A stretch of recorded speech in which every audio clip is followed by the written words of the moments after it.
What if may makita kang paring walang ulo sa Marawi? Anong gagawin mo? Ako nga pala si Gianna Beretta, 25 years old, tubong Samar. Isa akong nurse at nagvo-volunteer sa Philippine Red Cross para matulungan natin ang mga kababayan natin.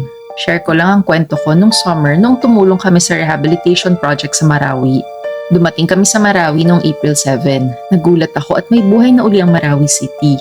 8 taon na rin ang lumipas matapos ang Marawi Siege kung saan halos mabura sa mapa ang napakagandang syudad na ito. Pero may mga parte pa rin na nangangailangan ng rehabilitation. Pumunta kami rito para magbigay ng libreng check-up para sa mga residente. Nakakatuwa at maraming pumunta sa amin para sa libreng check-up. Nakakapagod pero fulfilling. Sabi naman ni Justin, ang Red Cross nurse na nakatira sa Marawi, siya daw ang bahala sa amin sa gabi. Dadalhin daw niya kami sa best restaurant dito sa Marawi sa gabi at pagkatapos ay iinom ng konti. Kaya kinagabihan, tinor muna kami ni Justin bago kumain at pagkatapos ay uminom na sila after. Pero dahil hindi ako umiinom, nagsabi ako sa kanila na iikot muna ako sa labas. Bili naman ni Justin na wag ako masyadong lalayo sa restaurant. At sa paglalakad-lakad ko, maya-maya ay napansin kong naliligaw na ata ako. Nasa madilim na parte na ako ng Marawi at ang mga buildings at bahay rito ay mga nasira na dahil sa giyera.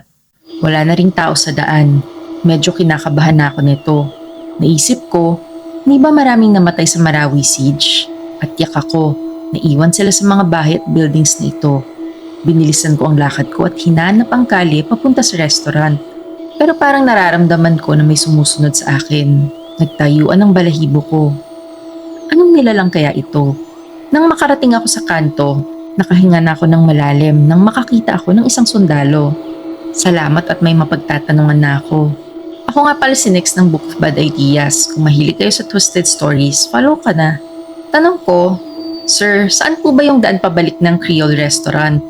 Humarap sa akin ng sundalo pero hindi na pala ito tao kundi isang multo. Napasigaw ako sa takot at tumakbo. Habang tumatakbo palayo, lumingon ako para tingnan kung sinusundan ako ng multong sundalo. Nagkamali ako dahil hindi lang siya, kundi may iba pang mga multo na humahabol sa akin. Lalo kong binilisan. Pero dahil kulang ako sa exercise, hindi ko rin matagalan ng pagtakbo. Tumigil ako para habulin ang aking hininga. Pero papalapit pa rin ang papalapit ang mga multo. Hindi ko na alam ang gagawin ko. Pero naalala ko ang rosaryo na nasa wallet ko at nagdasal ako. Pero mukhang walang epekto ito dahil papalapit pa rin ang papalapit ang mga multo. Pumikit ako at nilakasan ng dasal. Pagdilat ko ng mata ko, may isang paring walang ulo naman ang nagpakita. At ang mga multo na humahabol sa akin ay natakot din sa kanyang pagdating. Tumakbo ko ulit. At buti may mga nakita akong mga tao na naglalakad sa kalye. Humingi ako ng tulong at sinabing may parang walang ulo na sumusunod sa akin. Pero hindi nila ako pinansin. Hindi ba sila takot sa multo? Sa paring walang ulo? Patuloy naman akong sinusundan ng paring ito at nang maabutan niya ako, akala ko katapusan ko na. Pero inabot niya lang sa akin ang rosaryo na nahulog ko kanina. Matapos nito ay nawala na siya. Halos mamatay ako sa takot, nanginginig ang buong katawan ko. At napaupo ako sa bangketa. Maya-maya pa'y dumating si Justin at inalalayan akong tumayo. Sabi nito, "Oh, saan ka ba nagpunta?" Umiyak ako habang kinukwento ko sa kanya ang nangyari. Pero natawa lang ito sa kwento ko. Nagalit ako sa kanya. Hindi biro ang pinagdaanan ko. Pagbalik naman sa restaurant, pinaupo niya ako at binigyan ng tubig. Nagsorry si Justin dahil sa naging reaksyon niya kanina. Lagi raw kasing nangyayari yan sa mga dayo sa Marawi. Sila kasi hindi na raw natatakot sa paring walang ulo.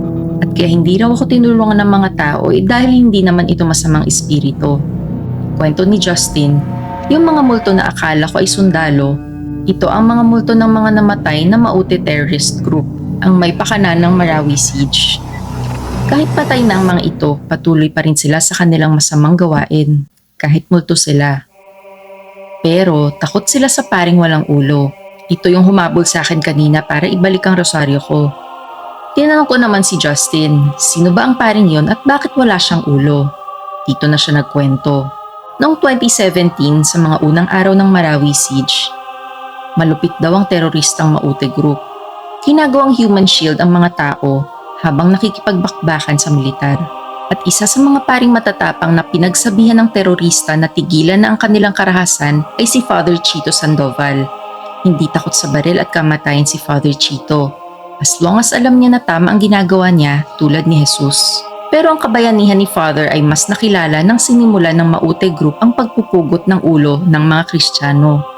Gusto kasi ng Maute Group na i-convert ang mga Kristiyano para maging Muslim.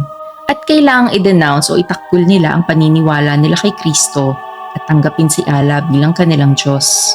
Pareho sa ginawa ng mga Romano sa mga early Christians. At kapag hindi mo ito gagawin, ay pupugutan ka nila ng ulo. May ilang Kristiyano na itinakbul si Jesus para mabuhay, pero may iilan na ayaw itong gawin kaya pinugutan sila ng ulo. Nang nalaman ito ni Father Chito, tinulungan niyang makatakas ang mga Kristiyanong kilala niya. Kahit hindi Katoliko, pero sa kasamaang palad, nahuli siya ng Maute Group. At dahil hindi niya itinakbul ang kanyang pananampalataya, tinanggalan ito ng ulo at namatay. Kaya dahil sa kanya, madami sa mga Kristiyano dito ay buhay pa. At kahit wala na siya, patuloy pa rin siya sa pagbabantay sa Marawi. Kaya ito ang rason kung bakit walang natatakot sa paring walang ulo. Napahanga ako sa kwento ni Justin tungkol kay Father Chito Sandoval. Hindi pala lahat ng multo ay masama. Minsan, may mabuting hangarin din pala ito.